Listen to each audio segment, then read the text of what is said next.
Murali அப்படின்றவரோட comment தான் படிக்க போறோம். அதுதான் பார்ட் 2 கமெண்ட். ஸோ அங்கே குயிக்காக படிச்சலாம், கொஞ்சம் மூச்சு வாங்க, படப்படன்னு படிக்கிறதுனால கொஞ்சம் மூச்சு வாங்குது. ஸோ அதை மைண்ட் பண்ணிக்காதீங்க, கொஞ்சம் அட்ஜஸ்ட் பண்ணிக்கோங்க.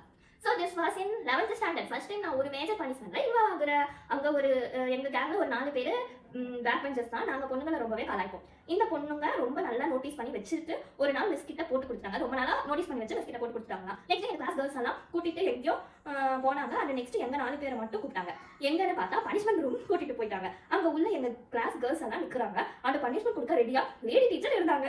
பாருங்க, கேர்ள்ஸை சுத்தி வச்சு எங்களை நடுவுல விட்டு என்ன பிரச்சனைன்னு விசாரிச்சாங்க. அவங்களும் நாங்க பண்ற எல்லா தப்பையும் சொல்லிட்டாங்க. லைக் அவங்க ஃபுட்டை திருடி சாப்பிடுறது, நெக்டைம் வச்சு கலாய்க்கிறதுன்னு எல்லாத்தையும் போட்டு கொடுத்துட்டாங்க. எங்களுக்கு பேசவே வரல. நான் சாரி பண்ண மாட்டோம்னு சொல்லி பார்த்தோம். பட் கேர்ள்ஸ் எல்லாரும் கேட்கல.